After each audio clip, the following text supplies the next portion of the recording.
Yet seen, you are only heard.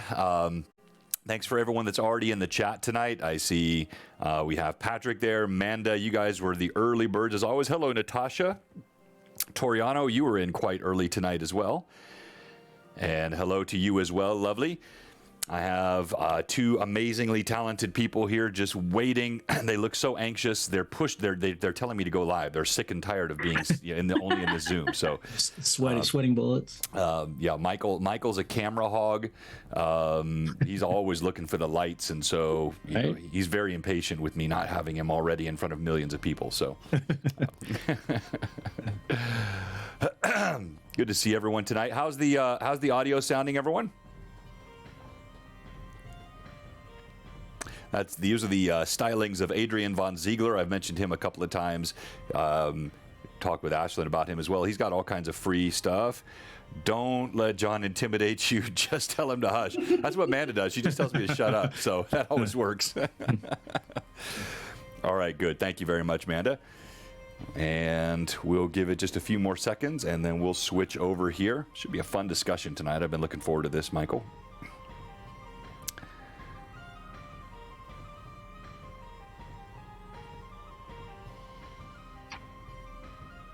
Isn't that happy music? It's very happy music. I do love a good tavern playlist. Yeah. Little dance of jig music. Exactly. Same. Okay, here we go. We are going live. You are going to be both heard and seen in 3, 2, and 1.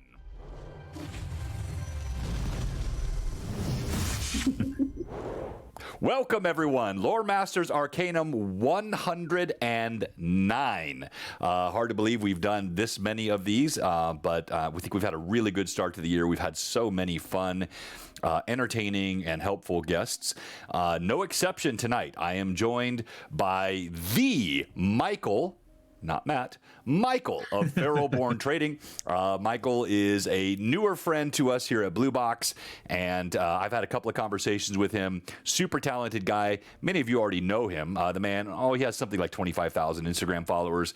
I post on IG, I get like 15, 20 likes. He gets like 1,500 likes on his. I think he's paying people, actually. I'm not sure how that works, but but he's super, and he creates free content. He just gives it away. I was on your Ko-fi today, which I learned last week is not pronounced coffee, and you've got all kinds of free content on there. Some really cool stuff we'll talk about tonight. And Michael, it is a pleasure to have you with us. Thank you. I appreciate it. Happy to be here. You bet. And then we're joined tonight by a co-star, co-host, the Ashlyn Dollar Store DM. And yes, if you haven't noticed, I'm doing my best to make her a regular appearer here on Blue Box. She is super fun, super wicked smart, very funny, and also super geeky and very into all the D&D stuff. So if you've checked out her Dollar Store DM, we've had her on for an LMA on her stuff, but she's also joined us with others, and both of them played in my one-shot last Friday night for St. Jude Charity, and that was a kickoff stream for us, which ultimately resulted in, as a community, across all the streams, over $25,000 raised for the St. Jude charity. Bravo, and super excited for that. So Ashlyn, thank you for being with us again. And you may notice my normal co-host Robert is not with us tonight. He has some personal affairs that he's attending to, but Robert sends his love to everyone, and he'll be back with us very soon as well. So before I get started tonight, I want to thank you both for coming on. I know it's kind of right after work, and sometimes this is a tough schedule to hit. And then, remind everyone where you're located, like time zone wise, Michael. I'm Pacific time zone.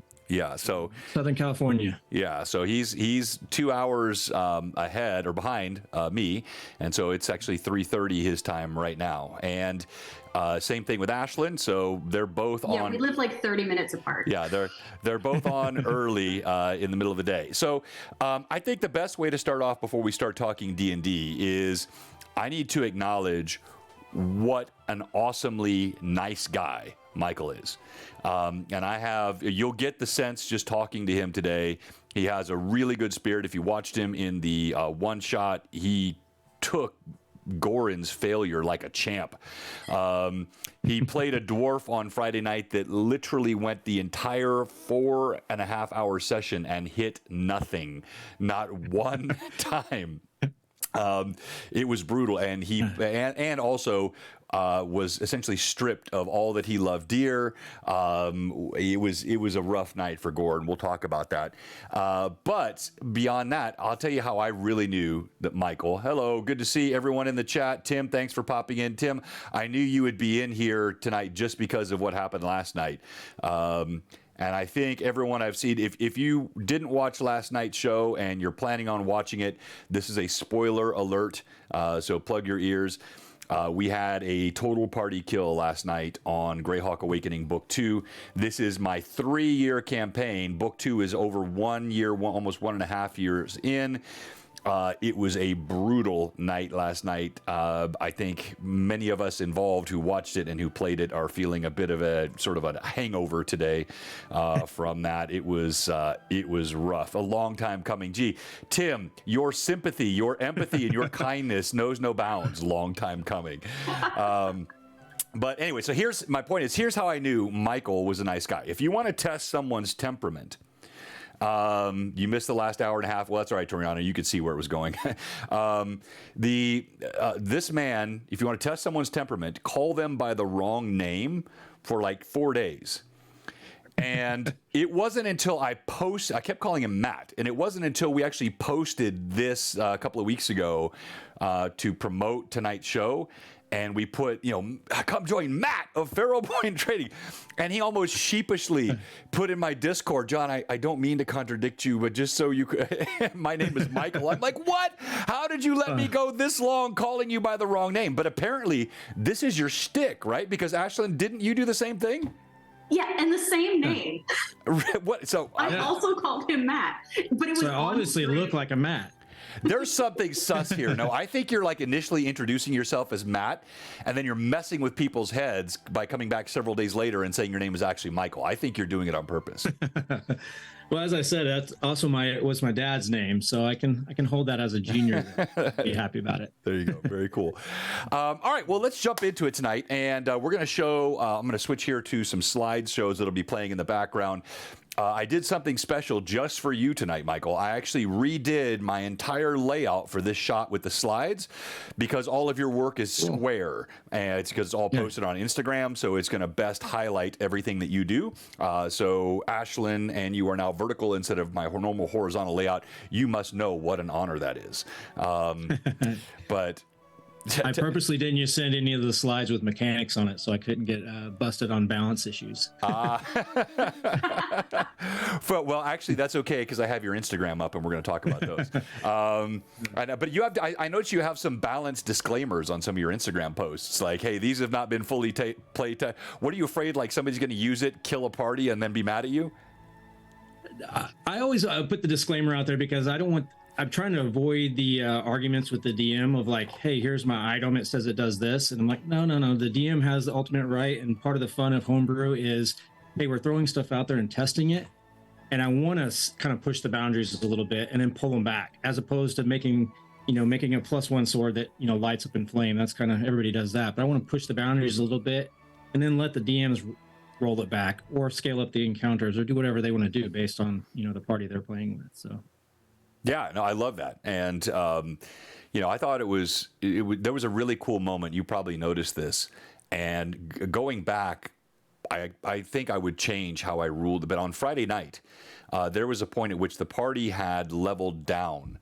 It was a choice that was made by the resident ranger with an addiction to pearl dust, and when Who could that be?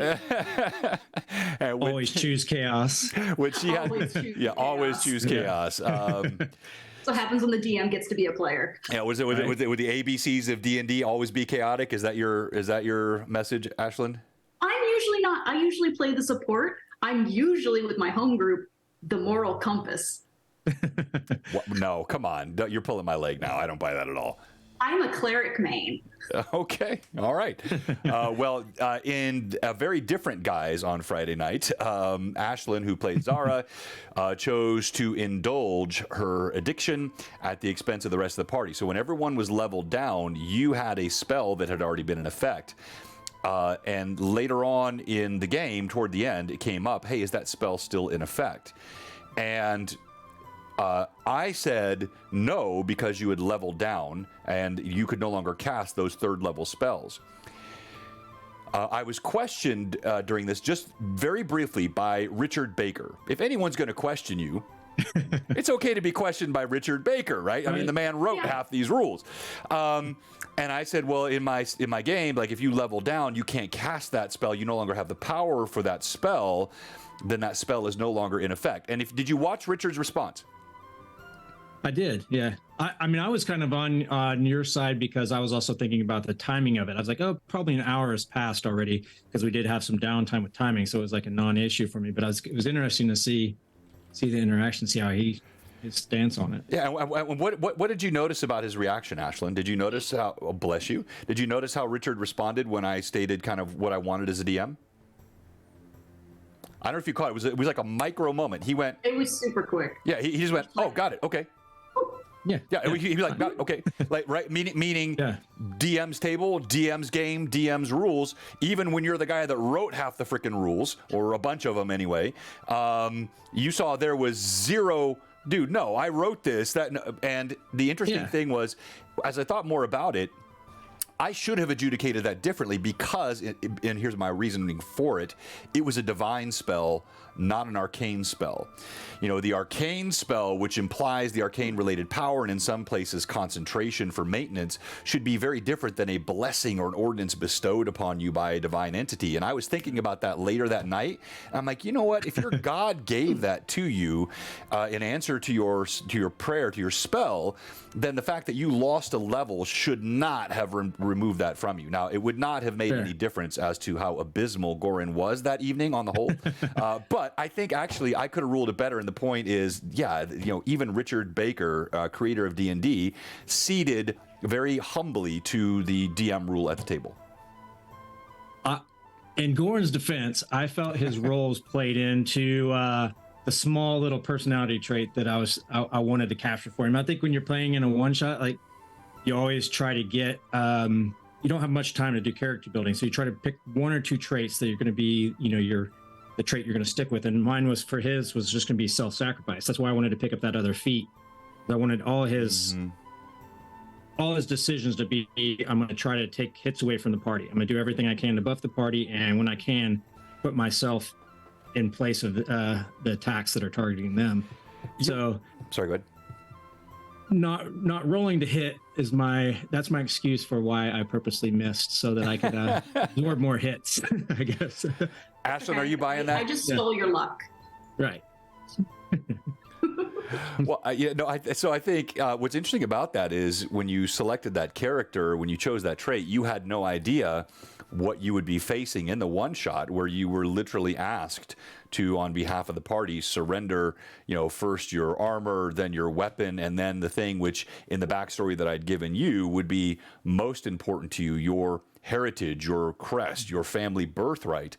And so it was very interesting that you chose self-sacrifice, separate from even knowledge of that, and it played out very interestingly. So we teased Gorin, but you were a fantastic sport about it, and I thought you role-played it really well. Thank you. Yeah, I mean, Ashlyn's character completely caught me off guard. I was like, that whole story arc between, that you guys were playing off the petty romance perfectly, and then that sidetrack all of a sudden got pretty deep and emotional. It caught me completely off guard, and I was just there for it.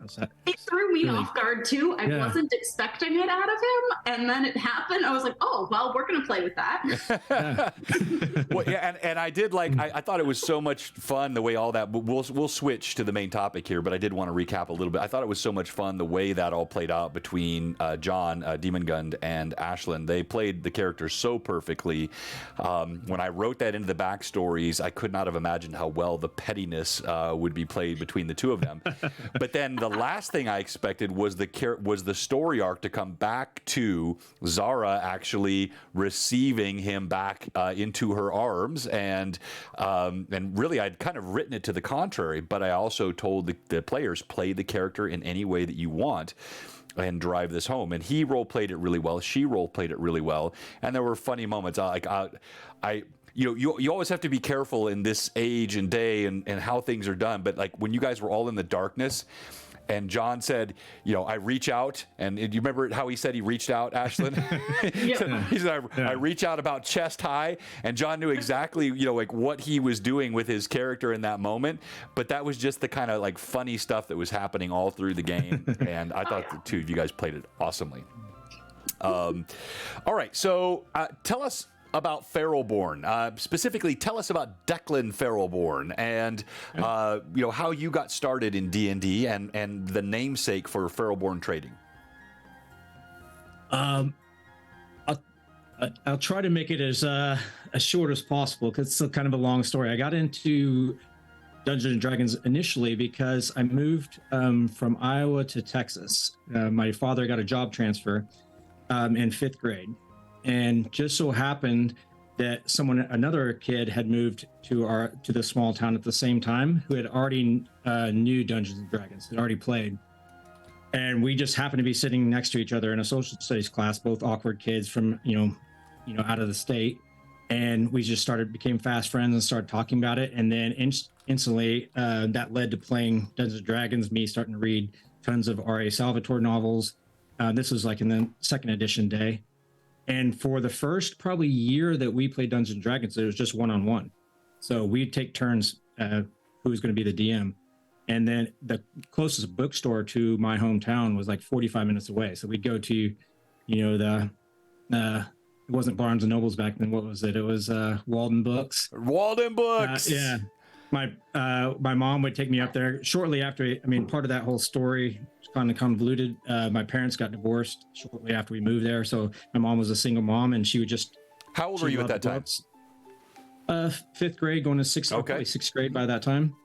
And she would just take me up there. She loved books and would just let me sit in the aisle. And even though we had a little bit of money, I always left with a $20 to $25 D&D book. So I'd always come home with a book, and I became the person that had all the whole library. And then eventually we were able to convince 2 other people to play with us for the rest of the time throughout high school. But then after high school, I went off to college and got into college sports and kind of lost D&D for a long time.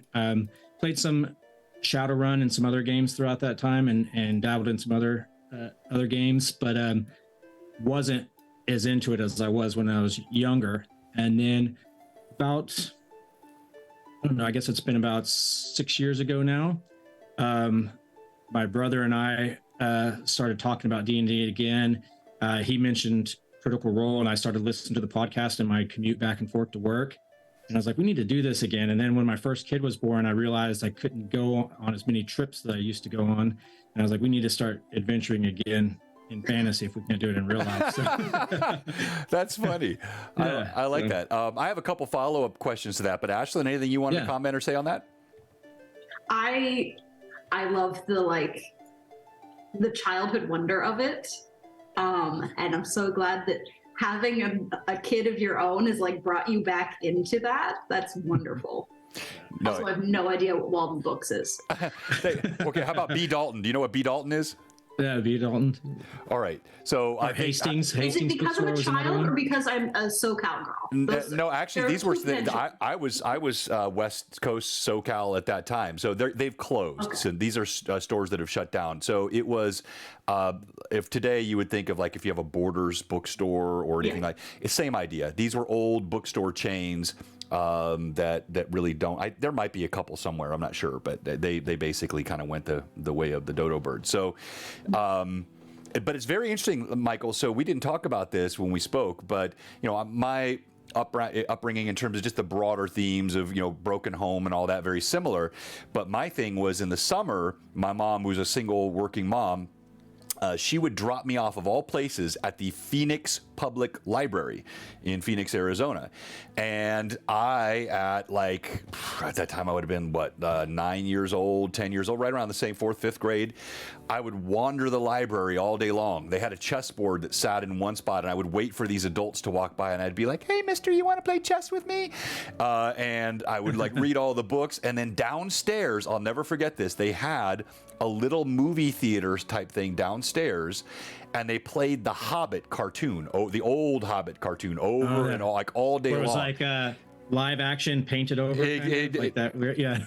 yeah, and just it was KB toy stores. Bless Faith them all was the arcades. Arcades were the bomb back in the day. These kids don't know now. They hit different back in the day, but I was very much sort of enraptured with the fantasy world around that same time, and it became a route of escape, and one that similarly I've tried to teach my kids and brought it along. So that's a super cool story. So now tell us about Declan. Where'd Declan come in? That was actually my because of being a recent a new father. I didn't have as much time to DM, so I let my brother take the reins for our first campaign back. And I chose a ranger who ended up becoming a ranger rogue named Declan Feralborn. And his whole backstory was he lived in this area called the Riverlands in our homebrew world that we started building. That was kind of like turn of the century, or not turn of the century, I guess like the fur trade times of Canada. And so he was a hunter trapper based off of Jason Momoa's character in that movie and that TV show Frontier, because that just happened to be around that same time. And I was like, oh, that guy looks cool. That's what I'm going to base my character off of. And then it grew from there to he just became like building his trading company. Everywhere he went, he was trying to build his trading company throughout the campaign. And then when my brother finally was like, you need to start sharing magic items. And I was like trying to think of a name for it. I was like, well, I'm just going to call it after Declan's trading company then. It'll just be Feralborn Trading Company. And I'll just pretend in my mind from lore that the trading company expanded in our world to be where now he has several outposts throughout the world and is also trading in magic items and hard to find artifacts and that sort of thing. So very cool. And Ashley, I'm trying to remember, did we talk about your first character or your early characters? Did that come up in our discussion? I don't know if we did, but you basically got to meet my first character because Althea and Zara are very similar. Okay. Ranger, elf with a bow, and a lot of sarcasm, but with like a secret mushy gushy center. Well, it's almost like I don't know how that happened. It just worked out that way because I had no idea when I created those characters for you. And so it sounds like, in essence, Michael wound up playing the kind of character you usually play, Ashlyn, and then we actually talked about it before because we were talking back and forth before you had announced any of the characters. Like, what are you gonna play? What are you gonna play? And we both like, well, we play support. I'm usually a paladin. I'm usually yeah. And for me, it was mostly, I don't know if I have time to learn how spellcasting works, so I'm going to go with the ranger. I mean, come on. Did you not see how easy it is to just swap editions? Oh, super, super simple. Yeah. So because you normally have played 5e, right, Ashlyn? Yeah. Have you played other editions? I don't remember if we talked about I haven't played other editions of D&D, but I've played I've played the Conan RPG from Modiphius. I've played Gaia Complex, and I'm currently learning Cyberpunk Red, which I love that the rule set in the player's handbook is so stylistically written, but it also means it's really hard to understand the actual mechanics because they're written in like the street slang of the world. This is great. I love the vibe. How do I build a character?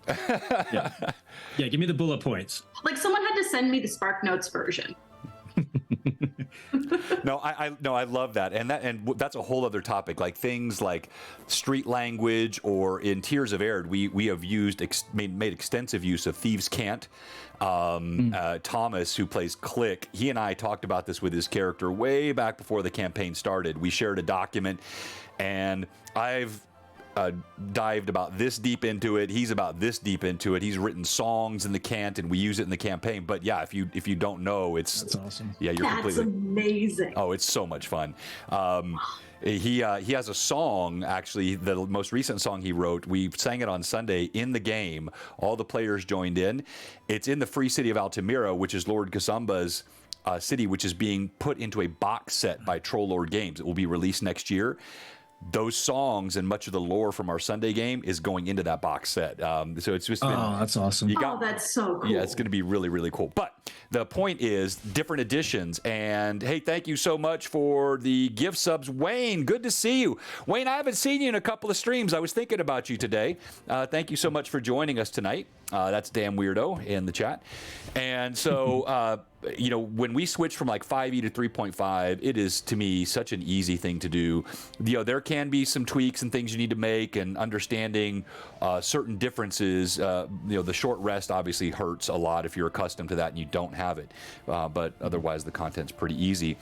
So you had Declan at an early age, and then when you decided to start creating this content, you decided to use him and his trading company as sort of the mascot, the motif for delivering content, trading content to people in the community, yeah? Yeah. It was just started at first just to be, it's kind of like one of those New Year's resolutions things. I was just like, I'm just going to start putting myself out there more and sharing it. And having Declan as like the face of it also gave me kind of like, I guess, a pseudonym. I didn't have to put myself out there personally. I could kind of hide behind that for a while and just be like, no one know that, how old I was or who I was, if I was male or female or anything about my backstory or anything like that. I could kind of just put it out there without any fear of judgment, just to see what people thought of the items. Gotcha. I like it. All right, so let's do this for the chat. As Ashlyn and I are going to pepper Michael with a bunch of questions and do our best to make him extremely uncomfortable. Michael, my goal, if I can actually see you start sweating today during the stream, boom, thumbs up. We have accomplished our goal. What I want all the chatters to do, if you don't mind, is go follow Michael on Instagram. That's Feralborn Trading on Instagram.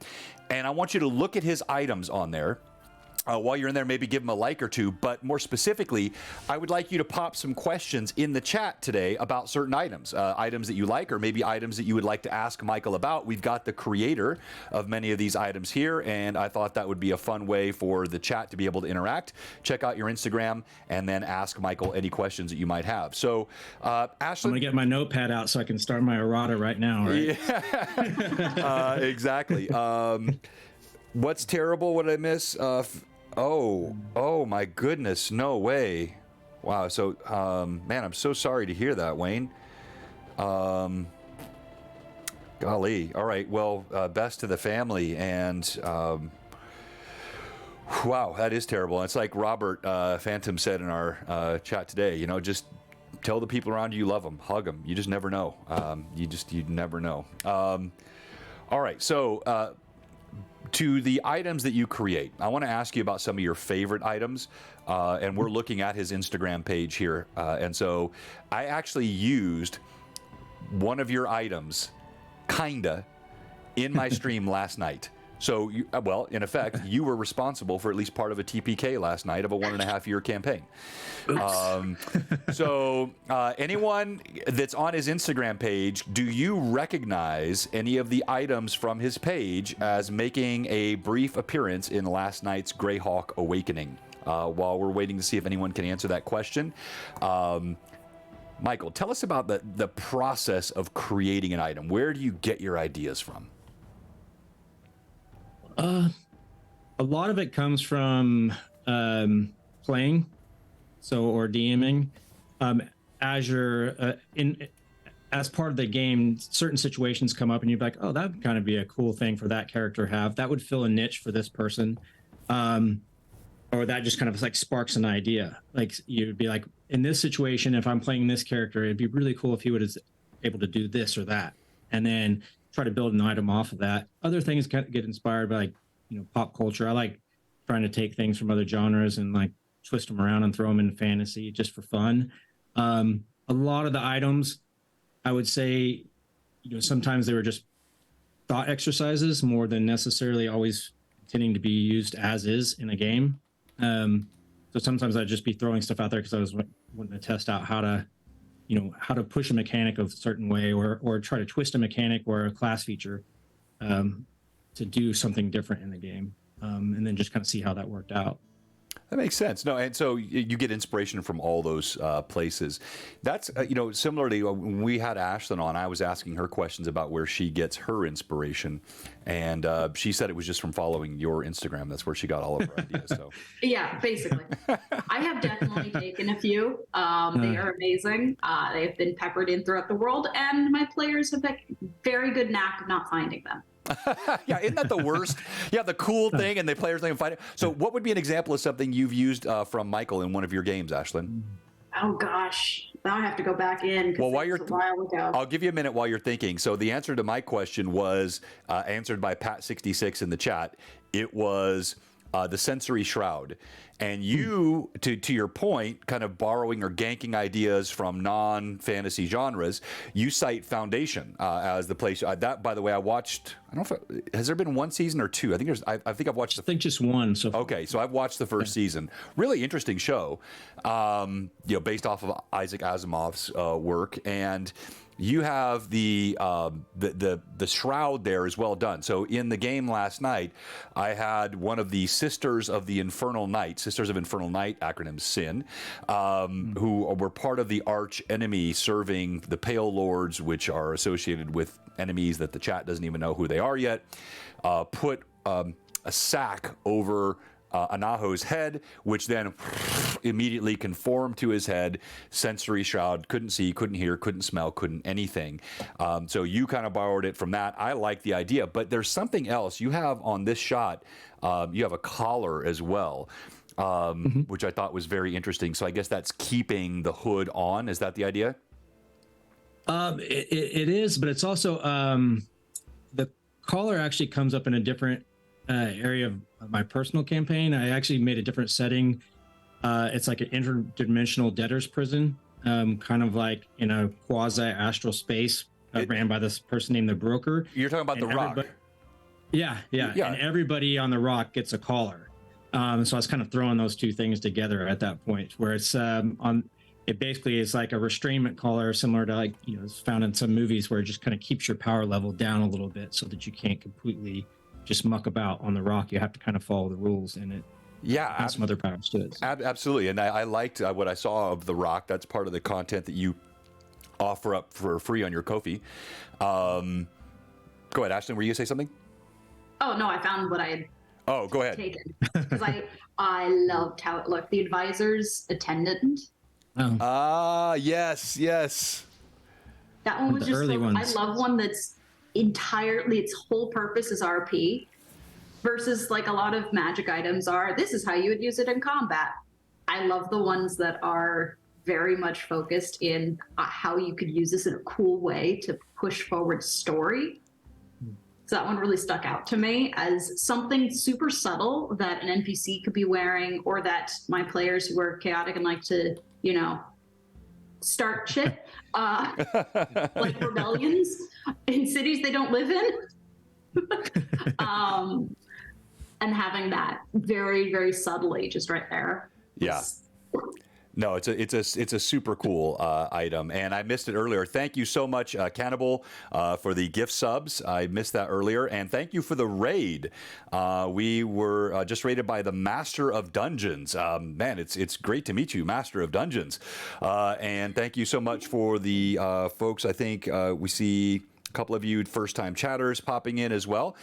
We really appreciate all the raids from the community, and tonight you have the privilege of talking with Michael of Feralborn Trading. You can find him on Instagram, and he creates all kinds of free spells, free items, homebrew rule sets with all the associated mechanics, which he guarantees are perfectly balanced for any system. Doesn't matter what you drop it in. He doesn't. I'm teasing. And then, of course, my co-host Ashlyn tonight of the Dollar Store DM. You can find find her on Instagram, Dollar Store DM, where she not only provides really cool ideas and crafting ideas on a budget to put fantastic looking things on your table without spending a mint, but beyond that, she does things like budget build battles. We're going to talk about that. She's going to do a budget build battle here on Blue Box in the next month or two, and super talented people. I'm really honored to have you both with us tonight. Also, she's also a fantastic DM. I've been the pleasure of being one of her players and playing alongside her a couple of times too. Awesome player and fan.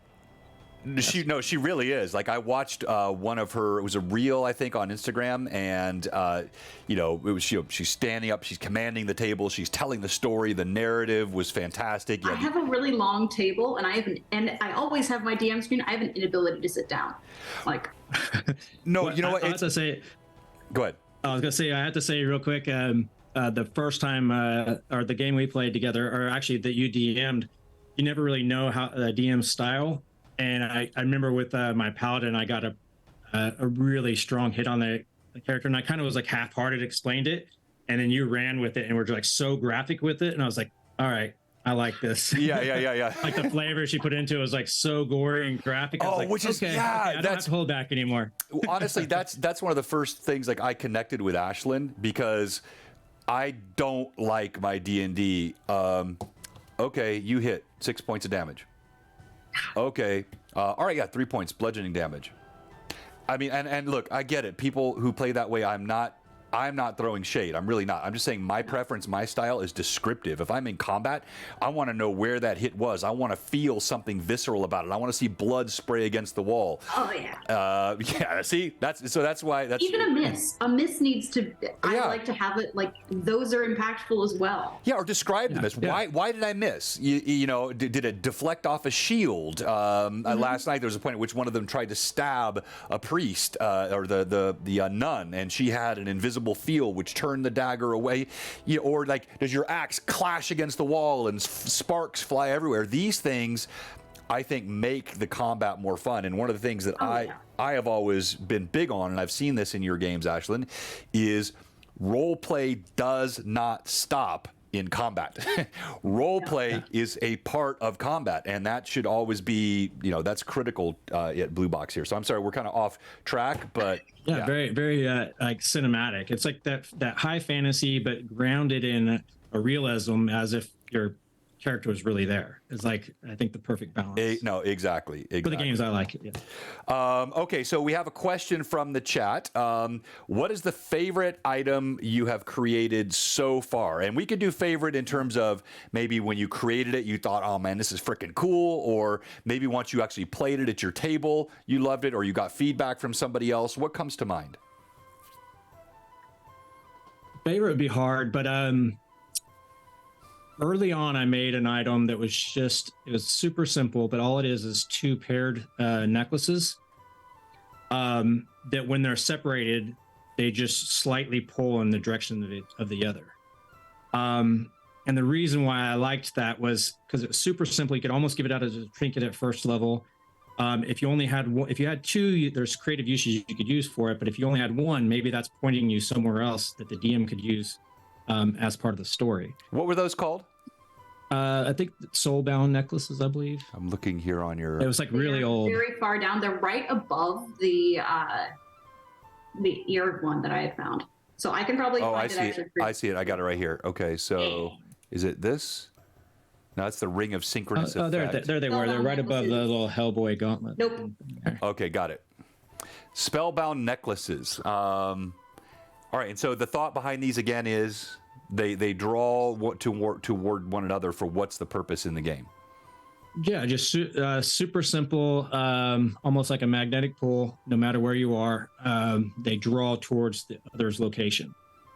So for me, like I said, it's almost a DM's tool. So my favorite items, it's easy to make the weapons and just kind of throw a bunch of mechanics onto them, and that's usually what gets the most likes. Everybody likes to see a sword, but for me, I want to give items that actually give the DM tools and story hooks. Well, that's what I love. If I do that, I think that's the best items. I feel like super.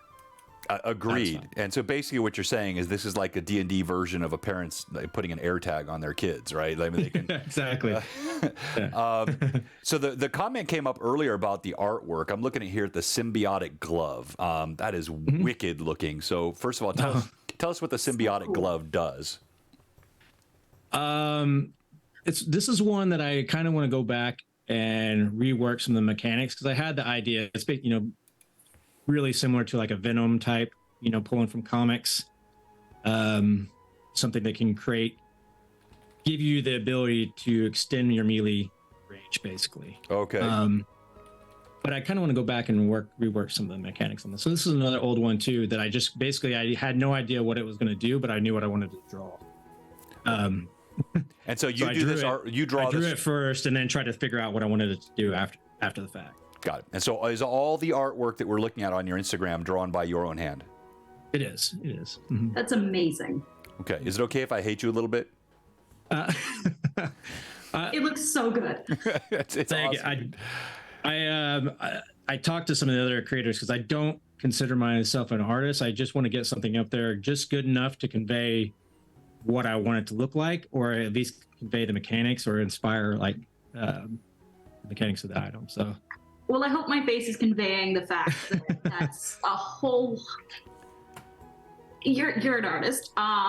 Yeah. Well, what I mean by that, there's some people that can just draw anything from scratch. Like it's hard for me to take commissions from people, because sometimes I'm like, people usually have an idea of exactly what they want. And they just don't know maybe how to do it themselves. And I'm not really good at translating other people's thoughts onto paper. And I can't usually sometimes even draw what I want to draw. It just it has to be kind of hit me, and then I'll get an inspiration and draw it. I'm not the kind of person that can just, whip up stuff from scratch like some of the people. I think you're making a distinction without a difference, my friend. Also true. Yes. You are definitely an artist, and quite talented. In art, as Amanda said, art comes in many forms. I cannot draw. Mike Disney, if anyone can teach someone to draw, it would be Mike Disney, who's in the chat tonight.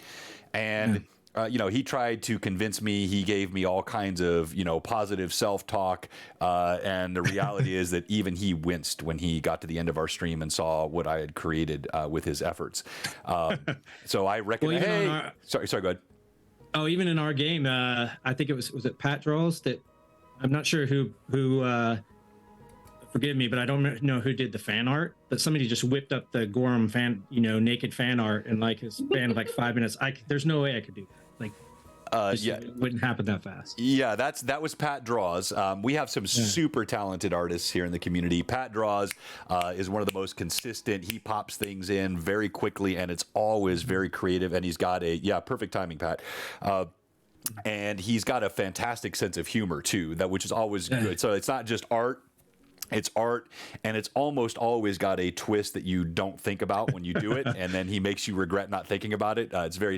But we have other artists that we have people who are artists with their prose, and we've got some really cool text-based role play happening in our Discord right now, and some people that really write some fun stuff. We have people like Cowboy Hob, who does all the artwork for my stream, all those incredible character art pieces. We have miniature painters. Courtney, of course, fantastic. And you got people like Mike Disney. We got Paint Shop, Eddie, Paint Shop, Primitive Paint Shop. We got Amanda, Mystical Unicorn, other like members of our community that paint, like Keith. Just a lot of folks in here, and they're all artists in their own right. But trust me, my friend, you can draw. Well, and I this is kind of off topic, I guess, but maybe not. But I had a discussion about this once before, where I said.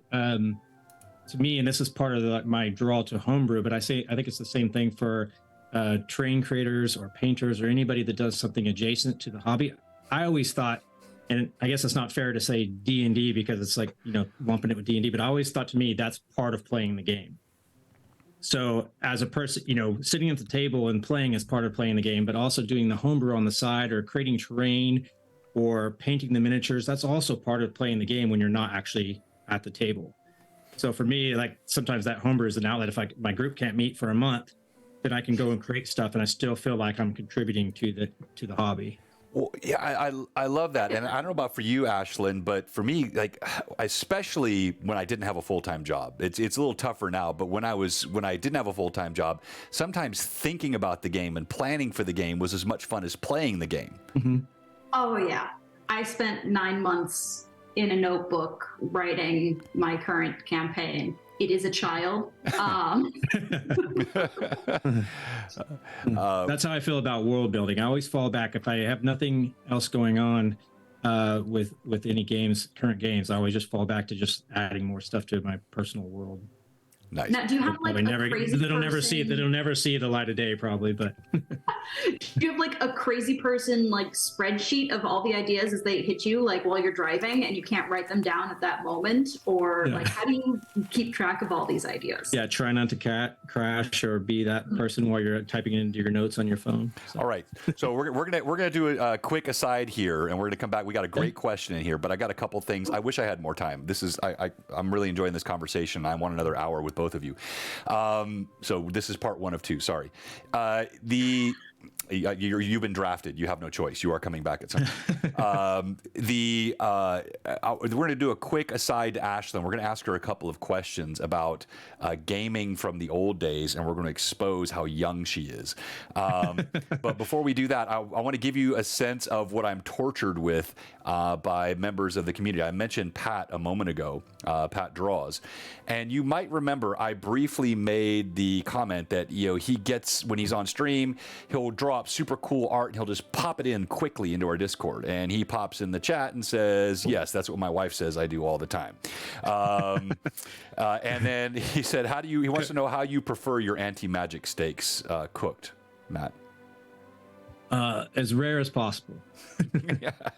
All right, so Ashlyn, how, if you were a kid in the 1980s, how would you most likely draw a dungeon? What would you put it on?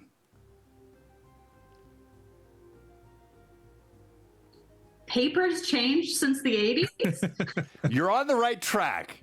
Paper's like, changed. is it not the grid paper? Like graph paper, yes. Graph paper, yes. Okay, I still do that. Do Okay, you? hold up. I have graph paper notebooks. Granted, I was a science teacher. I have graph paper notebooks that have Outstanding. Good. All right, so how do you draw a secret door? I draw where it is and I put an X through it. An X? I put an X. What blasphemy is this you speak? Everybody knows you put a little S right through the line where the wall is to show it's a secret door. I've seen it. I have terrible handwriting, so an X is always an X. Oh, gotcha. All right, no, the chat's blowing up. Everyone's like, it's an S, it's an S. In all fairness, I played D&D for my whole first year with all theater mine with no minis or any of it. So. Well, yeah, no, you don't have, though the map is not even necessarily for the mini. This was still theater of mine, but like, so the DM would know, like, okay, you turn right. Where are we at? Yeah, one of my favorite things to draw early on was the corridor, and have like the little hole at the bottom and then a boulder at the top, so when they walked in, that was just something about being a kid and drawing that trap felt so gratifying. How often did you watch Indiana Jones? Oh, I watched it a few times, yeah.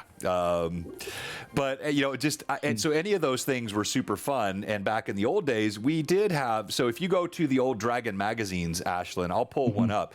They used to have this feature in the back called the Roll, R-O-L-E, or R-O-L-L rather, of computers. And this was because computers were just coming on the scene in the early days of D&D, and people were going, hey, these things could be pretty cool to help you with your game or with your campaign. And the very first computer, the chatters know this story, the very first, I don't rewatch movies. I'm just humoring the guest. Yes, I have watched Indiana Jones. No, I do occasionally rewatch movies. I've watched Gladiator like 6 times, I think. That's probably one of the ones I've watched the most. I watch all the Lord of the Rings stuff multiple times, but they're so freaking long. You can't really rewatch all of them 6 times. You can't. You can't. Excuse me. Yeah, you can. You're right. You're right. I stand corrected.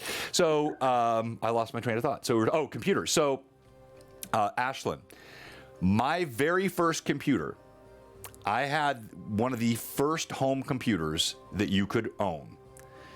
It was made by a company called Radio Shack. Actually, I think it was made by Tandy and relabeled, but it was labeled under Radio Shack. Go ahead, Michael. Oh, I was just gonna say, just so you know that I know what you're talking about. I know how you had to save programs using that exact same computer because I had one as well. Did you really? So how did you? Okay, Yes. That was my next question. Have you seen this before? Or you're reading my mind. Yeah. No, I for whatever reason, I don't know why. My family wasn't well off at all, but my dad was a kind of a gadget geek. It's like when you had it, you spent it kind of thing. Don't tell me you weren't well off when you told me you came home with $25 books every time you had. Dude, I could only afford one book when I was. That's all. I'm sorry. I mean, that was putting us in the poorhouse, I'm sure. But I mean, I had the first Atari, but I also had, I think it was in this. Correct me if I'm wrong. I think it was a Tandy 64. That would have been a little bit after. So you had Tandy did have one of the first. I had machines. a Tandy 64. I think was my first one. I think the Radio Shack was the TRS-80, often called the Trash 80, and then it had a Tandy equivalent. Yes, the old Trash 80. That's exactly right, Kaihawk. But so you were saying with your unit, how did you save programs? Well, I didn't want to spoil it if this was a quiz. No, most of the people in the chat know because I've. So let's benefit Ashlyn. Ashlyn, why do they call? She probably know. Do you know what a floppy disk is? Yes. Okay, what's a floppy disk? It was used to. It's why we have this. I've had to explain this to middle schoolers. Like, Okay. What's that image? I'm not that young. Somebody who's watching this show, who's watching the show just came in, they would think like I'm mansplaining to Ashlyn. No, this has got nothing to do with This is ageism. This is ageism. Yes, it's reverse ageism because I'm making fun of myself. So no, go ahead. How did you store your programs on that unit, Michael? After you typed in 1,000 lines of code out of a little book, baby. You'd hit play, or you'd press the play and record button down and then push save, and it recorded the program onto a cassette tape. An audio cassette tape. That's exactly right. Cassette tape, like a little like. Yeah, like have you ever seen those tape players you put down like this and they have a red button here to record and the little tape spin cassette? Yeah, I had one. Yeah, cassette. That's how you stored programs from a Radio Shack Trash 80. It had a modem in it, and so once you hit run or save on the program, the modem would feed out the to the tape. The tape would record all of that via audio. Then when you wanted to load that program back in, you'd push play and the computer would listen to the baud rate of the audio and load the program off the audio cassette. Commodore was the same way. Okay, it would take forever. Well, like you said, 16. So the maximum file size on that first TRS-80 was 16 kilobytes, which sounds like infinitesimal today, but it was actually it'd be like 1,000 lines of basic code to write and debug. We're way off track here. It's your fault, Michael. All right, so I keep looking at in the background the Dark Sun book you have in the background there. So can you see that? Yeah. So we've got I've got the Greyhawk world here. I've got this is the blue box. This is where we get the moniker from. So because I wasn't wealthy like your family, I had one of the original expert edition box sets, and I had a player's handbook, and that was all I ever. No, and I did eventually get my hands on an AD&D 1E monster manual used. I never even had a DM's guide, so I played a weird amalgam of a basic expert D&D and AD&D kind of blended together. But yeah, this is my favorite alternative setting, Dark Sun. Have you ever played in this setting? It's the only official setting I've ever played in. All the other settings I've played in have all been homebrew. Very cool. Very cool. I actually, the older brother of one of the guys I played with when I was in high school, they also played Dungeons and Dragons, but never would let us play. And they invited us to play, me and my two friends, to play in their group. And so we were being kind of ornery. We're like, well, we're going to make completely busted characters. So I made a half giant that was 15 feet tall, that had a 30 strength, named Grimcore Slobber. He had 2 intelligence. And I was just I'm just going to be this big, dumb brawler guy and just wreck shop on everything. And then they ended up ghosting us and not playing with us. And we were like, well, we already have these characters made, so let's play it. And then that ended up becoming like a 2-year campaign in the Dark Sun. Wow, very, very cool. Yeah. It is an awesome setting, and it will be the setting for Book 3 of Greyhawk Awakening, and it's going to actually be based still in Greyhawk. The Sea of Dust, which is in the southwestern part of the Flyness. It was an area of arcane cataclysm, actually arcane and divine. You had what are called the twin cataclysms. And so you had the rain of colorless fire and the invoked devastation, which destroyed the Swell and Beclunish societies and left this, it's very Dark Sun-esque. And in fact, there were Thri-kreen in the Flyness in Greyhawk before you even had a Dark Sun. And so that's where we'll be kind of basing our Book 3 for the game. It's really cool. Yeah, I didn't want to tell Richard this when he was on there, but it's like the desert region of my homebrew world is basically like stole like 90% of the Dark Sun stuff. So it's like I just take all the best stuff from all the worlds and just smash them all together and put them geographically where I think they make sense. Why didn't you tell It Richard? might just end up being the other worlds. Yeah. Like accidentally. But Yep. John has described Dark Sun to me. I'm like, yep, that's my current homebrew. Yeah, exactly. No, it is a fantastic setting to play in. Even just the concept of it. There is, I believe, a natural evolution that happens with a lot of gamers. They get involved first with D&D. That's oftentimes the gateway drug. And then after playing in a sort of a medieval trope for a certain time, they may decide, hey, I want to branch out. And that branch out could look like, Marvel superheroes, James Bond, space-based, Star Trek, Mothership. It could be Fallout style, post-apocalyptic Earth. It could be they get into, vampirism and, lycanthropy and sort of Ravenloft type settings. And then some people will branch off and stay there.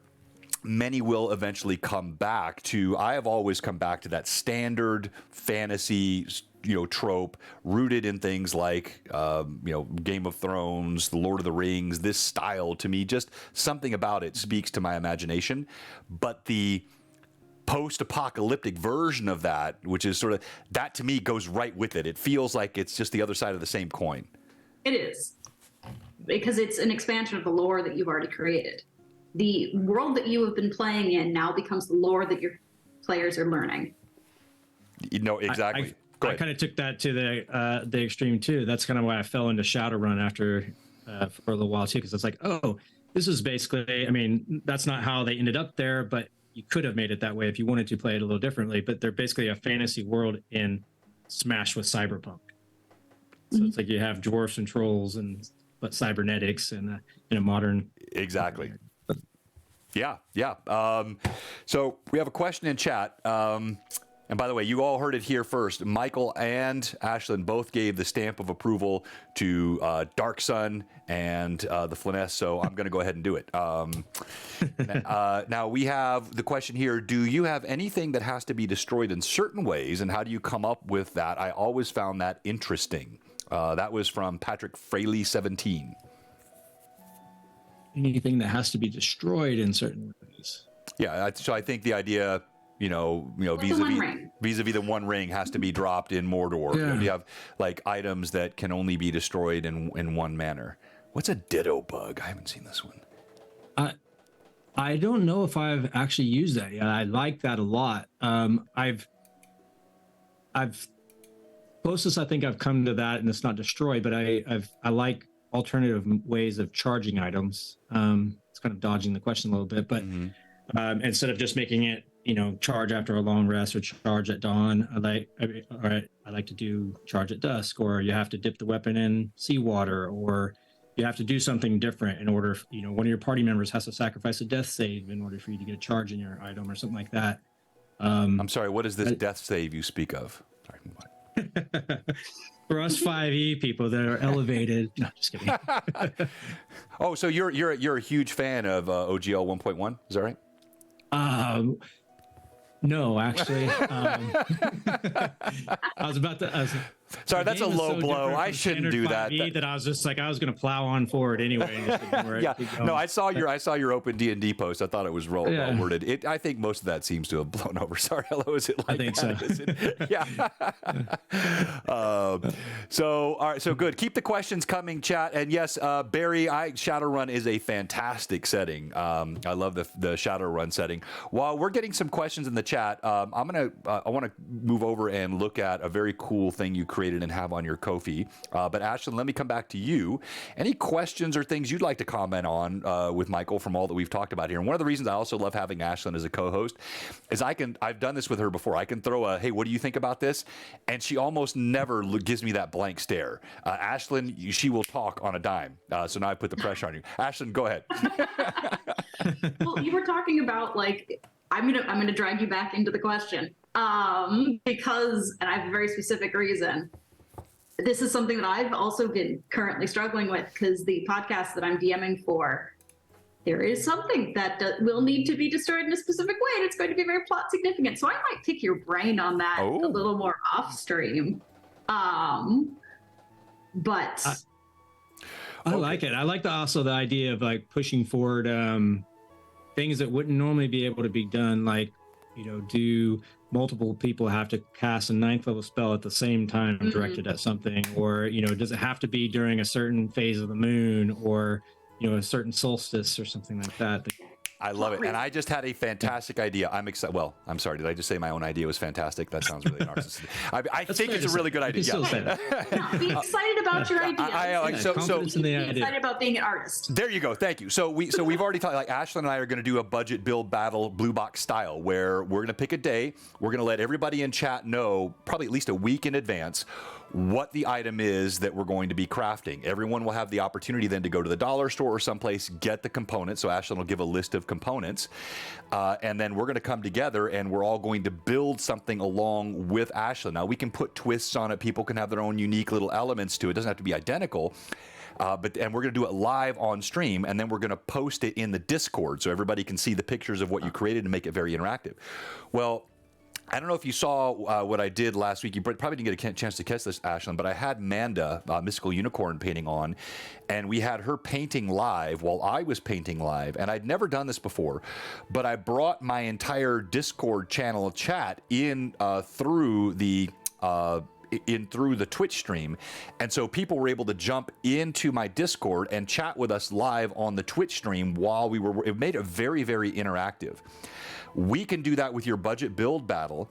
And Michael, we're going to have an item build battle. If you're willing to do this, we're going to have you come back.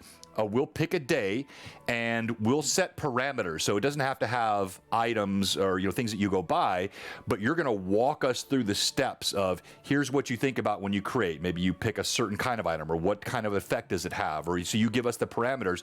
Walk us through item creation. Everybody on the stream that wants to can create an item live on stream, talk with you and I as we're doing it, and then we'll submit all of our ideas in Discord, and we'll share all the ideas that we get that everyone can use in their games and campaigns. Wouldn't that be fun? I love really that so much. Yeah, that's awesome. I actually go ahead. I did a thought, like a thought experiment one time with a streamer named WizThrift, where he just is like, hey, just to get us warmed up, look around your room and pick one item, any kind of random thing in your room, and I'm going to do the same thing. Love it. He showed me what he picked, and he goes, what would this do if it was a magic item? And then he had to pick. I picked up my item, and he had to tell me what his item would do, and we just kind of talked about like working through the mechanics of actually making that into something. And I ended up posting the 2 items that we made on my page just because I thought it was kind of fun. So I love that. All right, so Ashlyn, you think it's a good idea, right? All right, if Ashlyn says it's a good idea, you have to do it. Michael, you in? Done. All right, we'll pick the day. Twist my arm. No, Pat draws. You're right. I didn't actually paint that day with. Man, I was going to, but then when I did all the stuff with bringing everybody in through the Discord, it just got. I was full-time managing this, but my wife was painting. My youngest daughter was painting. Here in the room, and then we used. You guys have seen me use this OBS Ninja tool to share screens. I used it with you in the one shot. We did that with the painting. So anybody that was painting in their home, if they wanted to, they could send me their Ninja link, and I was able to pull up what they were painting in their home live on my stream. We can, that's so cool. That's cool. we can do the same thing with your budget build battle, Ashlyn. So people that want to, while they're building, will be able to pull up their camera. All I got to do is send me a link. In seconds, I can have their camera up on our stream live for people to watch and build along with. So I think it's going to be a really fun way for us to do that. And if somebody else is doing it, great. I just haven't seen it. So to me, it was a fun idea. Michael, this is cool here. I love this. It was so it's boulders, parchment shears, I believe is what you call it. Boulders, parchment shears, right? Yeah. Very cool item idea. Now, this is, again, available in your Ko-fi, and it is called Jaffe's, I believe. Jaffe's Pamphlet of Playground Spells. Tell us about the idea behind this and kind of what you've done this. Have you used this in your own game? It's so fun. Yeah, it started off as a joke because I thought Floor's Lava would be a funny spell to be able to cast. Where I saw that in here, and then it kind of just went from there. I'm like, what other like games could you play? So I had a freeze tag one. Then I have a couple that I haven't shared because the mechanics I haven't figured out yet. But I wanted to have one for those like, you're familiar, you're probably with Marco Polo, the playoff Marco Polo they use in Forgotten Realms, maybe. But I was like, oh, okay, I can make like a Marco Polo type game where if you shout out Marco, the creature has to roll a save, even if it's hidden, or say Polo. Just like trying to take all the playground games that you played as a kid and try to figure out how to make those into spells. I want just for a fun mechanic. Childish Bard now. Their full spell list is just, or like a kindergarten teacher bard. I like it. No, I love that. And this is, I'll tell you what I'm going to do with this. So first of all, anyone can type, we can put it in the chat, but if you just Google Jaffe's Pamphlet of Playground Spells, it'll take you right to the link and to his Ko-fi. And all you have to do is pop in your email address. He's got The Rock, which is that game world setting that he has been creating. He talked about a moment ago, prison bait, really cool. And you can download these for free. And this is part of what Michael does. He creates all this stuff and he gives it away. And this is, I think, this is the reason that you have become as popular as you have. Not, and I don't mean to suggest it's not because what you're creating is super cool and people like it. That's why, but it's the spirit behind which you do it, that it is very much like an open source sharing with the community that people are responding to. That was one of the first, I guess it's validation of doing it, was somebody said that they used something in their game. And for me, I was like, if one person uses one item in their game, it kind of gives you like, that item kind of has like an immortality in their campaign and their memories. I'm like, that's all. Only reason I ever started creating anything. It just gives you those warm fuzzies. Yeah, it's like, that can contribute to a memory that you had. I mean, I got all that when I was a kid from other people. So if, in some small way, not, actually not being part of like a big publishing company or something like that, but somebody still uses your random homebrew game, item, then, that's worth more than the money could have come from. Yeah, very cool. Very cool. All right, so we had a question in the chat, and by the way, your Ko-fi is linked up now. Again, just put your email address in there. He does sell your email addresses to third world countries to spam you. You may be offered some money from Nigerian princes that you weren't aware that you were related to, but other than that, it doesn't cost you anything, right? I'm kidding. It's an infernal pact. You're actually selling. It's the Faustian bargain with Michael at Feralborn Trading. All right, so one of the questions in chat, I believe was Manda. She said, what is the most, in your mind, useless item that you have ever created? I'm not sure how you would rate that, but... There's... I don't know if I can think of a specific, but I know there's plenty of items that I made that I thought were going to be really cool, and then they've just sat in a character's inventory forever, and they never use it. But let me see if I can think of one specifically. The bane of every DM's existence. I gave you something super cool and something I knew you were going to need. Yeah, immediately forgot. I'm trying to look at that. I'm looking at the pictures to see, because I'm sure there's plenty of them that. Go ahead, take your time. Take your time while you're looking.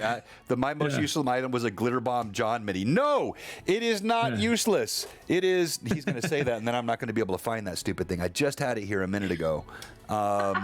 So Pat Draws produced a. Well, it's a long story as to why this became a thing, but it's a mini called Glitter Bomb John, and I have it here somewhere. I'll find it later. It's actually quite embarrassing. All right, so what is Arclight Regalia?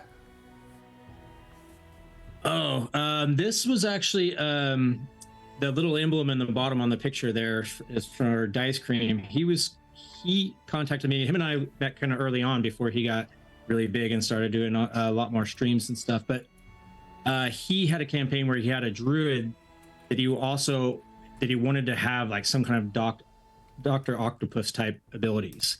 And so he said, hey, how can we do this? Should we make a whole druid subclass? And I was like, we could do that. I was like, I could make you some items. He's like, make it an item, because then I could maybe pull it. One of the other characters can pull it and use it afterwards.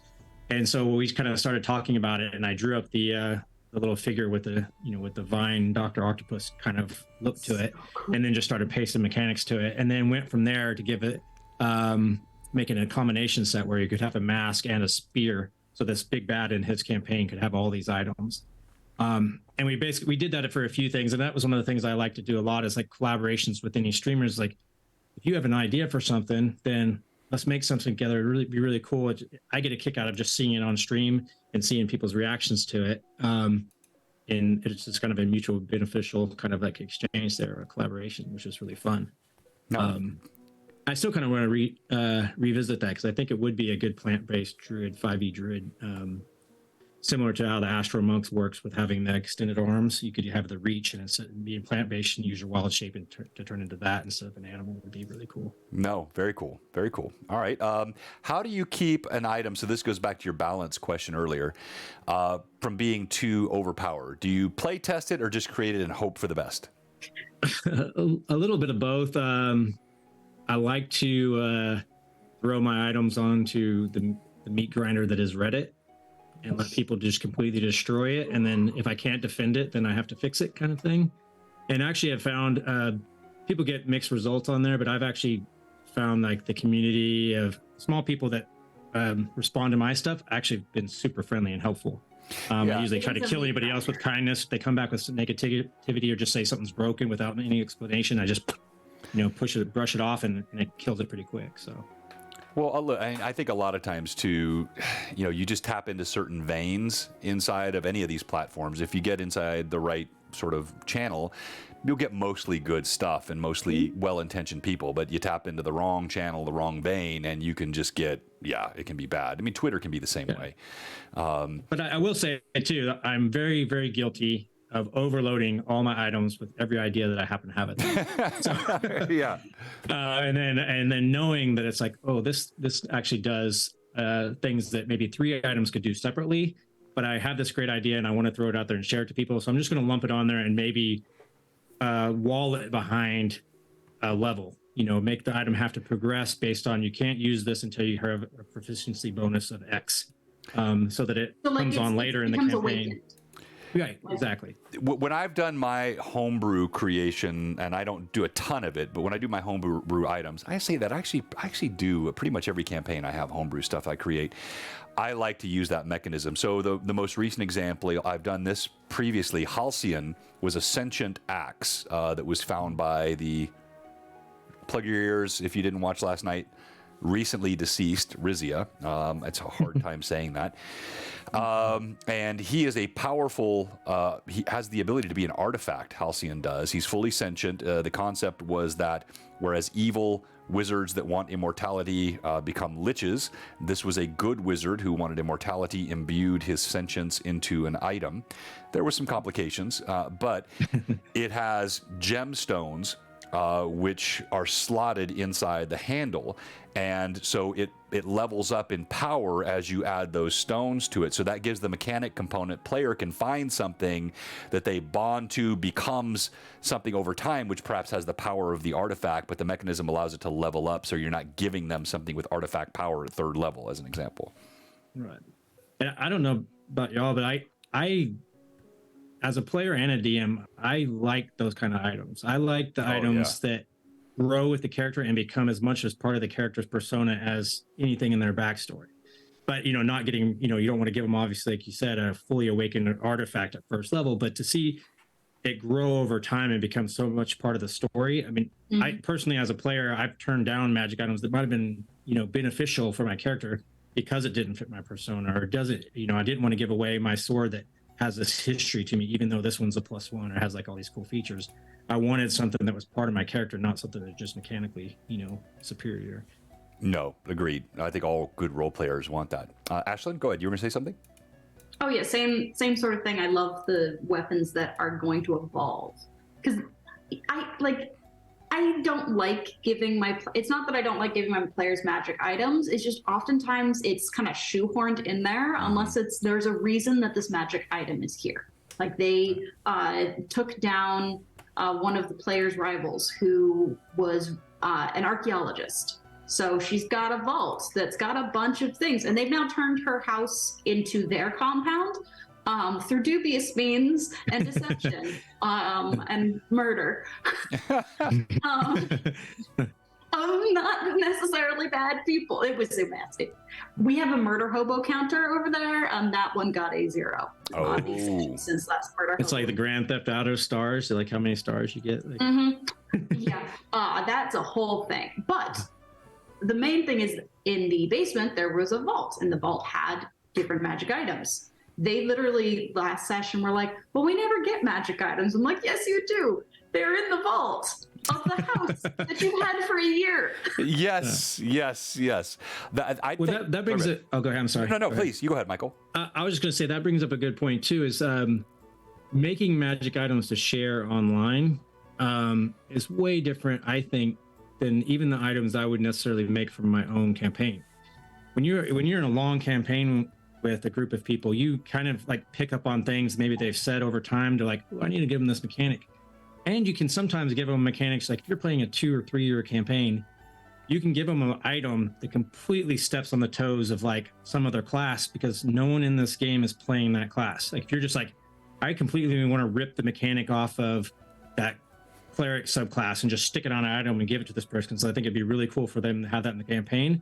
You obviously can't share that item online because everybody's like, oh, you just stole the Twilight, cleric, or whatever's, ability.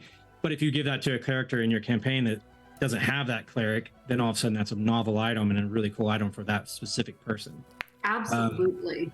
So I think that's sometimes when you're making items online, like I said, you're just kind of throwing stuff out there and pushing stuff. Maybe hopefully that people aren't even going to use that specific item, but maybe it'll inspire them to create something for their campaign that's more specific to their players based off something, one little bit that you shared off yours. Well said. Ashlyn, you were going to say something? Oh, same sort of thing. And now you've said like taking from other classes, and now my brain is like in the background worrying, because there are certain classes that aren't allowed in my world, or at least are only allowed to a certain level because the planes of existence were severed from the material plane, and certain players are actually now ties between the different planes and reattaching them, and it's been a whole thing. So I'm like, oh, they just reattached the celestial plane using a Hail Mary banishment spell on a celestial plane. Very nice. I like it. So I want to kind of come back to a couple things here, and then I want to talk about where we can find you and how we can support you and the things that we have coming up. But I did want to come back to Boulder Parchment Shears. Something about this tickled me, and what I like about it is also the role play opportunity here. So much of what you create, these are items which will really provoke role play in the game. Welcome, Majestic Wolf. Thanks for joining us. And so with this spell, if I'm understanding it correctly, when you cast it, then there's sort of a check that goes back and forth between you and the target. If they have no arms or an intelligence of 3 or less, they automatically win. But if they defeat you, nothing happens. The spell is worthless. If you win, then that creature is compelled to play boulder, shears, parchment with you, right?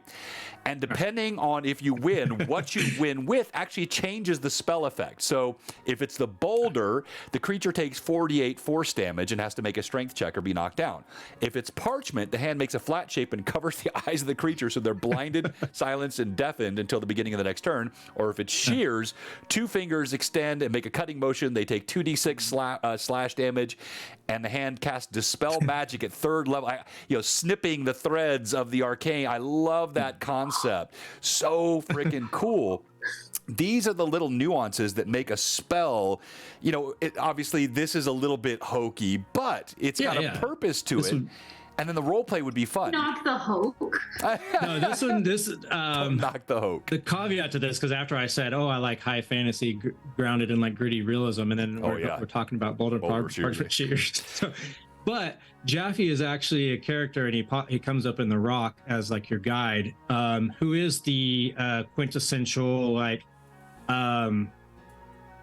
bard, but he also likes to develop his own spells, like try to create his own spells. So all his spells are like kind of ridiculous because he's trying to hide the fact that he's just a really tortured, damaged soul. But for example, like his favorite go-to cantrip is just to conjure chair. It's the cantrip's called Conjure Chair, and he just thinks it's really cool anytime everybody else is sitting around a campfire to be able to conjure like this like elaborate armoire or whatever they call the real fancy padded dinner chairs, and that was his stick all the time. So all the most craziest spells are the ridiculous spells. I always just blame on Jaffe because that's just his.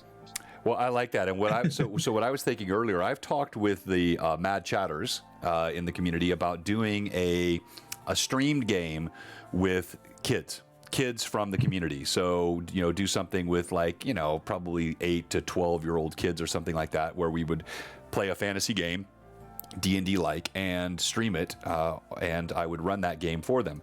We could take something like Jaffe's playbook of spells, make those the spells that are available. How much fun would kids have with that as an introduction to role-playing in D&D? I think it'd be really fun. Go ahead. Sorry, I didn't mean to cut you. Oh no, I cut both of you off, so go ahead. That's what I meant when I said I didn't mean to cut you off. I meant you were cutting us off. Go ahead, Michael. So you get me excited, and I'll just start rambling. No, on, please like, go ahead. Crazy, but one thing I do like, and it is it is kind of weird to be like, obviously, it kind of break the immersion if you're like your big bad doing boulder parchment shears. So you have to use that. Not when you're 10, dude. When you're 10. Yeah. I mean, with kids, no, but like in a normal campaign. That is the immersion when you're 10. Yeah. is really fun is to introduce other mechanics and means of resolving things into the game.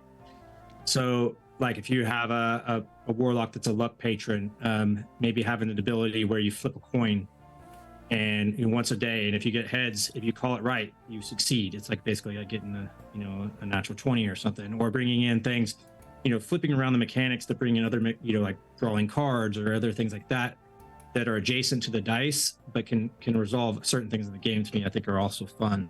Like little quirks that you can add in. Very nice. Very nice. I have a million other questions I could ask you, but we're going to start to wrap up here. Michael, anything else you'd like to talk about? Any items you would like to highlight? Amanda, are there any questions in chat that I have missed? While he's thinking about that, Ashlyn, you can also prep any final questions you would have, and then I'm going to ask you both to tell us about your socials and your projects, and then we'll wrap up. So, Michael, any items you'd like to highlight? One thing I do want to do, or I want to at least throw that out to both of you, is it'd be really fun for me, and no pressure at all. But in one of your games, if you end up coming across something that you need or want to make, I'd love to collaborate with either of you to make an item. Oh, I've got ideas. Yeah, it's really fun. That to me, I have more fun collaborating with people to kind of come up with an item jointly than I do doing stuff by myself. And it actually usually lights my fire to make more items after that, because I get inspired through that process to make things from that. So it's like if in any of your campaigns you need a character that needs some, and I did this with Thomas. So that's actually how I met Thomas at first. He asked me to make an item for his dwarf in his other campaign. That's one of the things I wanted to ask you about before we go. So coming back to it, yes, Ashlyn and I were both in. Although I will tell you, Michael, you may not remember this. I asked you to give me an item of yours that you would like to have included in the one shot. You never gave me one. I know. It's too much pressure. I know, too much. It's for the children. But no, we'll definitely. I would have gave myself I would have gave Goran the ability to re-roll any failure. Exactly. Goran's axe of true strike, right? Yeah. So I want to put, but yes, Majestic Wolf, thank you for answering the question already. But we got the question: do we actually play D&D here? We do actually play D&D on this channel. This is the departure night. Wednesdays we just talk and chat, but we have our campaigns. So Tuesday night is Greyhawk Awakening, and Greyhawk Awakening has just gone through a earth-shattering transition, and there is much to come. Then we have Tears of Aird, which is a newer campaign. We're only 11 sessions in, and really, with the mechanism, we started as kids in that campaign. The players were all adults, but they were playing 11, 12-year-old kids as level 0 for the first 10 sessions. They just now have aged up by 7 years, so they're all now young adults. And last week was their first session coming back as young adults. That campaign has been an absolute blast, and people are loving it. So if you're new to the community, you can catch us Tuesdays at 5 p.m. Central. Right here, and then on Sundays you can catch us at 1 p.m. Central Time, and then every other Sunday we have a campaign run by another member of my community, Rory, who's one of my admins. He plays a Naho on my Tuesday night game, and he runs a campaign called Fall of Red Dawn. Every other Sunday, that comes on right after my Tears of Aird. So Tears of Aird goes every week, but every other week he runs Fall of Red Dawn. So on those days, you get like 6-7 straight hours of Blue Box content, all really fun gaming. Okay, I've got a couple of things I want to talk about, but let's kind of wind this thing down. Michael, first of all, man, what a great time I've had with you. I look forward to some of these future projects that we can work on. I would definitely love to get not just one, but a couple of your items into my games and collaborate with you. But tell us how else we can help you. Where can we support you, and what's coming next for you? Either games that you're playing or ways that you want to grow what you're doing online, or anything at all. I'm still basically my main outlet is Instagram, where I share most of the stuff. Right now, I've been pretty entrenched with doing homebrew world stuff and working on the rock in the background, so I haven't been sharing a whole lot. Hopefully, eventually, at least with the rock stuff, I want to make it the whole Radiant Citadel thing that came out kind of stole my idea, because I wanted to have an idea where, hey, people can't always meet up and they have rotating players sometimes. So I wanted a central place where people could meet and then have base off one shots that still have an overlying arc. So I'm still trying to work on that idea and flesh that out. So that's kind of where all my focus is right now. But feel free. I mean this in all sincerity. If you have an idea for an item and you want to throw it out there on my Instagram, DM me. If you see on my Instagram, there's a good number of items that purely were just people that hit me up on Instagram and said, like, hey, my character would really like to have something like this, or I really want to give this character in my campaign this certain item. Do you have any ideas for that? And I just ran with it and made it, and then shared their name on my social and said, did I not tell you he was like the nicest guy in the world? I mean, seriously, can you imagine that, I need Ashlyn? that inspiration fuel, so just keep feeding it. Can you imagine that as a young player? Like, if you were just starting out playing D&D and you had an idea, and you could go to somebody like this and just say, I have this idea, could you draw it for me and make it for me, and you get back something like this? It's amazing. Like, the nicest person. Seriously. From like the first conversation we ever had to like 6 conversations later when we realized we were in the same city. I think because we realized we went to the same brewery once, I think. Well, look, I mean, this is part of what I love about the game. It's what I've loved about Blue Box, and what I've gotten to be part of in this community is I meet really, really cool people. And life is too short to be hanging out with people that you don't like. And so when you meet cool people, people that are funny, people that are kind, people that are creative, people that have a saucy sense of humor, like a certain someone on this show, you like hanging out with those folks and having them and playing games with them. And it's just been a pleasure to get to know you, Michael. So check him out, Feralborn Trading, all over the gram. Are you on Twitter, Michael? I am, but mainly just to follow what other people are posting or retweeting stuff, and then fall into the rabbit holes of politics and news. That's right. Duh, you followed me. I remember that. Yeah. And then also his Ko-fi, which you saw earlier, that's linked in here. You can download his stuff, follow him, and you just keep up with what he's doing. And you'll probably be seeing him in another game here on Blue Box at some point as well. I'll rope him in. But we're definitely going to do that. We'll figure out Budget Build Battle's a fun name. We got to come up with a cool name for your project, custom item creation. We'll get that scheduled. I think March is looking pretty slammed. Probably April or May, sometime in there. We'll figure out a time that works for you. But we're going to have a couple of these coming up. Ashlyn, talk to us about what you have going on and where we can find you, all your socials, and any projects you're involved with you'd like to tell us about. Yeah, like you were saying, March suddenly got very, very busy. Yeah. It's a lot. So like we've talked about, I'm mostly on Instagram, $_store_DM. It's where I do most of my stuff. I have a website. I sometimes update the website. The website does have a store that has. You're lying. She does not update the website. I've checked. I'll get like really inspired to go through and actually write up tutorials for things. Like I have a few things that I still need to write tutorials for, like the tables. But that also requires me to take like step-by-step pictures of them, which means that I have to redo it. And life gets in the way. Because I'm not always going to take pictures while I do things. So I've got all that there. On Instagram Live every other Monday, I have that new Budget Build Battles show. We have our second episode with Mage Brush, my good buddy. Remind me what time that's on? Remind me what time that's on Mondays? That is at 5 p.m. Pacific. So that'd be 7 p.m. Central Time. And you did post that last week in my Discord, didn't you? In the sponsors and yeah, make sure you keep doing that, and we'll shout that out. You definitely don't want to miss that. So it'll be 7 o'clock this coming Monday. You have one, right? Yes, I have one coming this coming Monday. The theme is going to be Feywild. If it's anything like the first one, oh my God, it is a chaotic mess of just stress and time crunch, because an hour is a very short amount of time to make a full terrain build. So I also am posting those on YouTube as well, because I'll like edit them together so it's a little more presentable. Okay. Because Instagram Live is sometimes a little hard for people, and that's okay. I am the DM for a new podcast called Roleplay Inc. That's going to be a pirate-themed podcast. If you couldn't tell, I do have some experience with pirate-themed things. This is the brewery that my players created out of their pirate ship in the same world that's going to be the new one. That's going to be released soon. We have recorded some of it already. We are finalizing logistics and things, but it's coming. It's in the works. Super chaotic crew.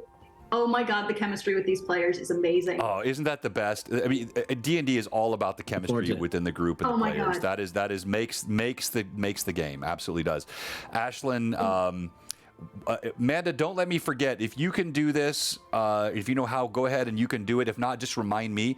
I want to make sure we set you to auto-host, Ashlyn, on my channel, so that we'll automatically, anytime that you're going to be streaming those budget build battles, we can auto-host those on our channel. So you mentioned pirate themes. I've tried this. I never know which. I've got 4 Logitech Brios in here, and I never know which one. That's not the right one. I want to show you. It's like, there we go. Is that? Oh, that one will work. I can use that one. Not the one I was holding. So over here, nope, wrong one. This one over here. Hey. You're gonna see we have against this wall. Can you see it above that camera? You can't. It's the pickled pirate up there on the wall. And then that ship right there, kind of hard to see, but there's a really cool ship called a Mako's Revenge. That is courtesy of our own Fraley17, Patrick Fraley. He printed that and painted it, and it's super, super fun. So my room's not as big as yours, Ashlyn, for sure.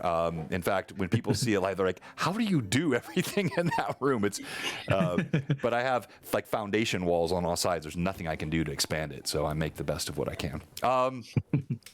Nice man cave. Yes, it is absolutely that. All right. So I did want to ask you two other quick things, well, kind of related. Collaborations that you do. So you mentioned Thomas, Heart of Adventure podcast. I know you've connected with Thomas. We had your item up with him earlier. But I've also seen you shout out a lot of like Confused Cleric. I believe that's right. Talk to us about some of those collaborations you've done. They're all people that I've met just online. I've never met in person. Confused Clerics is out of the Czech Republic, so I've met them randomly online. I've done the D&D Coalition. I've done collaborations with him several times, who actually reached out. I actually was really fortunate when I very first started out. The creators behind Loot Tavern and Dungeon Scribe, okay, just like hit me up and just were like super friendly and encouraging, and just like, oh, we love your stuff. And they're, now I've blown up and have gotten really huge with their own Kickstarters, and actually do that, do D&D stuff full time for a living. I didn't want to go that route, but I really liked their guidance and was pleasantly surprised that all the bigger creators that I've met so far in that space have just been nothing but friendly and have that attitude of like the rising tide raises all boats kind of attitude. Absolutely. Yeah. That's part of what all the creators do. So you can see I've got it up here on my screen. We're going to raid into Anna B. Meyer. All of the chatters who know Anna, she is that incredible. First of all, she's a super cool lady. She is brilliant, and she's a cartographer of master. So that map you saw on my wall earlier when I was spanning, that's Anna's map. And so she is streaming tonight, and she's showing her content creation. Everyone in the chat, please stay with us and raid into Anna. Wave at her, tell her hi from Blue Box. But I want to say thank you to both of you. Oh, one last thing I need to mention. So one other place that you will see Ashlyn, in addition to Build Battle here on Blue Box, say that 10 times real fast, is she is now, the official channel has been created. We have a private chat for the Rockstar Ladies of Gaming. I'll figure out what we're going to actually call this, but we're going to do a show called The Trials and Triumphs of Female Gamers. And that's a working title. I'll let them pick what it is. We're going to do this here, probably going to be April type time frame because of how busy things are, where I've got 6 ladies that are going to be on this show talking about what it's like to be a female gamer, both from a D&D perspective, the challenges that they've encountered, and also the good things, what they bring to the tables, what they've experienced, what their joys are, and what their struggles have been. We also have cosplayers that are in this group. So what does someone in the cosplay community, that can oftentimes, particularly on social media, be its own set of challenges. Video gamers. When I just brought this topic up a few weeks ago, my mind got blown by stuff that was popping in the chat. Like, I had no idea. I mean, I knew there were jerks out there, but like that somebody would purposefully tank their Call of Duty squad because they found out one of the gamers was a girl. And I mean, I was like, it just makes no sense to me. So we're going to do a show. Oh, it doesn't. Yeah, no, it doesn't. So we're going to do like a 2-hour. You can't logic people out of a mindset they didn't logic themselves into. Bravo. You can't solve a problem with the same thinking that created it, right? Exactly. So we're going to have in that show, it's going to be it is disgusting, Greg, I agree. We're going to have Ashlyn in there. We're going to have Courtney of Figuratively Speaking Minis. We're going to have Meg Biscotti Hottie, cosplayer extraordinaire. She played with me in my St. Jude one-shot last year. Super cool gal. We're going to have Manda, who will be joining us also on that stream, Mystical Unicorn. We're going to have Rachel, who plays Mila in my Sunday games, and also plays, she's a role player, but she's also a gamer. So she's seen a lot of that video game community and what that's like. And then Cameron, who also plays in my Sunday game, who is an extraordinary role player, also cosplays. That is going to be a dynamic group, and I am super excited about that stream, and Ashlyn will be part of that. So that's coming around the corner as well. All kinds of fun stuff. Oh, next week, I almost forgot. Next week, I have the North American Vice President of Mantic Games, one of our sponsors. So Mantic Games, it's not exactly dollar store, but they have very affordable terrain, Ashlyn. And they are like, whereas the Dwarven Forge stuff can be pretty pricey, this Mantic stuff is extremely affordable. And so Mantic Games, makers of Terrain Crate, their CEO is going to be on with us next Wednesday. Kyle is his name. And so please join us for that, and we'll do some giveaways with the Mantic stuff next week. As I get ready to close and raid into Anna, I'm going to give each of you the last word. Let's start with you, Michael. Any final thoughts for the Mad Chatters? Any final words you want to say? Then we'll go to you, Ashlyn, and then I'll raid into Anna. Just in time, because my office door just got blown through by 2 kids that are wondering where I am. No, I really appreciate you having me on, Sean. It's been awesome to meet you and get to know you. And Ashlyn's now is almost like my thunder shirt. I have to go any stream I go on now. You have to be there to keep me calm. Well said. Thank you. Yeah, the one you did with me was your first ever. Yep. That was right. Yeah, Michael, had you streamed in like, how many games had you played in on stream as a player? None that were actually streamed live. I played a lot with Initiative Order with the people over there, where we did games over Zoom, but they weren't shared publicly. It was a long time before I actually decided whether or not I wanted to put my face on camera at all. So you're saying, like, what, this last Friday, that was your first time ever on stream? That one was my second. My first live one, yes. That was your first live one. Yeah. Because ours was pre-recorded. Dude, why didn't you tell me that? I had no idea that was your first time live. Were you nervous? Yeah, I mean, I'm nervous anytime I play the first time with a group until I start warming up to everybody, because I want to see everybody's styles and everything. You're about to see kids pop up in the green screen. No worries. We like that. Hello, guys. Your dad's awesome. You were right, Manda. Dead on. You called it. Ashlyn, final word. I just love coming on with you guys every time. Mad Chatters, you guys are amazing. Super engaged. Love it. Always love to hang out with you, Michael. And it's now become like a half instinct. And I think I saw it on John's face too, that Matt is still the first name that comes. Almost. I was this close. I think I did it actually once. And I know it. I know it's not right, but now it's stuck there. But we agree. We agree it's his fault, though, don't we?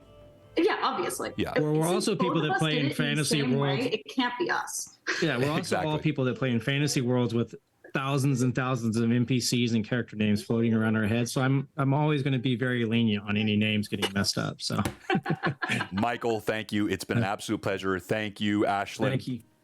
For joining us, and all the Mad Chatters, you guys rock. Thank you so much. Thank you for all the gift subs tonight as well, and for letting me know that you don't hate me for what happened last night. I do appreciate that.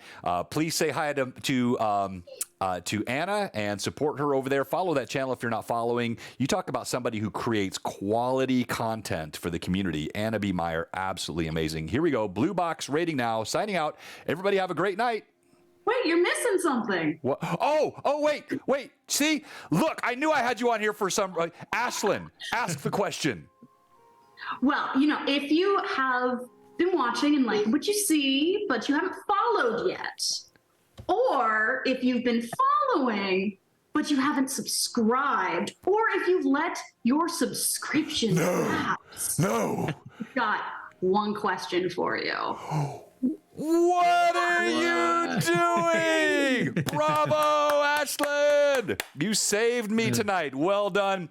Give us a follow. Give us a sub. Blue Box rating Anna right now. That was nicely done. All right.